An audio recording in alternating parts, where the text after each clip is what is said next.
Hello, Scorpio, Sun, Moon, Rising, and Venus Signs. Kamusta kayo? Sana po nasa mabuti kayong kalagayan. Welcome back po sa Star Tarot. At kung bago kayo rito, welcome din po kayo. Please subscribe, like, share my videos, and leave me a comment kung nakaresonate kayo. We have signs, your future positive direction will reveal itself, and that is with the help of the signs na ipapakita sa iyo ng Divine Universe. Kaya, mahalaga Scorpio na kayo ay mag-pay attention sa mga signs, symbols and synchronicities na ipinapakita sa inyo ng Divine Universe, okay? Kasi yun ang magle-lead sa iyo patungo doon sa doon sa kung saan kayo dapat mapunta. Okay? And any doubts and confusions will soon disappear as well. Mga pagdududa ninyo, mga confusion ninyo, mga hindi kayo sigurado about everything, makakatulong din ng mga signs na to para mawala yon. Magkakaroon na kayo ng enlightenment, no? So, good luck. What else? We have opportunities. An important offer will be made. Be prepared and dress to impress. Ayan. So, merong importanteng offer, at maaari yung offer na to, pwedeng job offer ito. Maaaring meron kayong offer sa trabaho or baka meron ditong business opportunity na i-offer din sa inyo. So, depende sa inyong sitwasyon. But yes, there could be various opportunities coming your way. What else? We have declutter. Declutter your life. Maaaring magmumuni-munit, magninilay-nilay kayo. You're going to reevaluate what is happening in your life.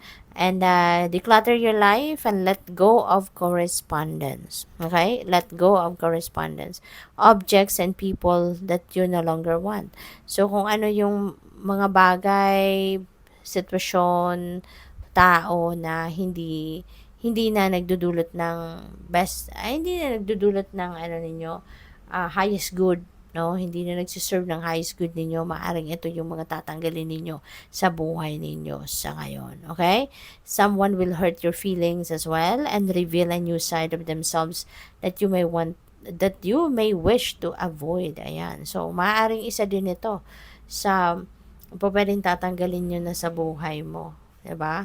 Yung mga taong sinasaktan ka lang at maaring you don't deserve to be hurt, lalo-lalo na ng mga taong ito kasi kung sila ay minahal mo, sila ay tinuring mo tunay na kaibigan, tinuring mong mahalaga sa buhay mo, importante sila sa'yo, tapos sinaktan ka lang, 'di ba? So, maaring isa sila or isa siya sa mga tatanggalin mo sa buhay mo. So, what else? Burnout. Your hard work will see results, but your health needs to be maintained. So, check in with your doctor, dentist, and health professional and try to maintain a healthy lifestyle. Okay? So, yun nga, sa sobrang sipag din ninyo. Maraming siguro kayong ginawa, maraming trinabaho, maraming effort ang in-exert ninyo for quite some time na. At ngayon, maaaring kayo ay na-burnout, napagod, no? Na-stress na ng bonggang-bongga. Kaya, siguro, na kayo, na naging successful na yung ginawa ninyo. So, ngayon, bumawi naman kayo sa sarili ninyo. It's about time now for you to replenish the lost energy. It's time to rejuvenate and recuperate and recharge. At saka, if you need to be checked by a medical professional, then go for it, no? Ikaw ang tanging nakakaalam niyan kung ano yung kailangan mo na makakatulong sa iyong bumuti ang inyong kalagayan, bumuti ang inyong pakiramdam, then go for it. Okay? So, by the way, maraming salamat for subscribing, and if you haven't subscribed yet, subscribe na po kayo. And maraming salamat din sa mga hindi po nag-skip ng ads dyan. Maraming salamat for your support. And please click the join button po kung gusto po ninyong mag-join sa membership sa channel, and sa mga cross-watchers din, maraming salamat for being here. So, maganda to, no, na 9 of Swords pero naka-reverse na siya kasi ibig sabihin nito na kung ano man yung mga mga inaalala ninyo, anong pinoproblema ninyo, inaalala ninyo yung worries ninyo, mga takot ninyo, you are letting them go. No? So, parte yan ng pagde-declutter ninyo sa buhay ninyo, sa sarili ninyo, sa katawan ninyo. Na anything na hindi naman nakakatulong sa'yo, tatanggalin mo na yan. At maaari din na yung mga problema na to, baka nagkaroon na ng solusyon or baka nahanapan nyo na ng solusyon, kaya you will be releasing that anxiety and worries and fears surrounding whatever that situation is.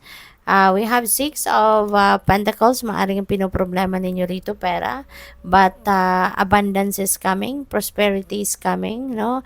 It's on the way, kaya maaring yun ang magiging solusyon din sa wino-worry ng iba, sa problema ng iba. Okay? This is a time of prosperity and abundance. Kung saan man manggagaling ang pera, regardless sa kung saan manggagaling yan, ang mahalaga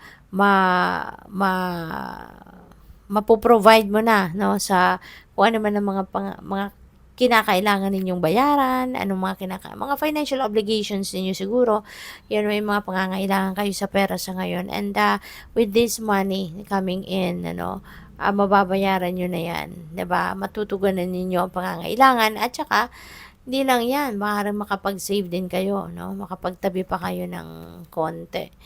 9 of Cups. Wow, napakaganda nito. This is wish fulfillment energy. So, meron kayong mga goals, wishes, maaring dreams na magmamanifest na sa buhay mo. Meron ng papasok, no, na kaperahan sa inyo siguro ngayon, kasi this is also about financial and material success. No? So, siguro, isa rin ito sa makakatulong sa iyo na masolusyonan ang inyong problema. No? Kung lalo-lalo na kung pera ang pinoproblema ninyo.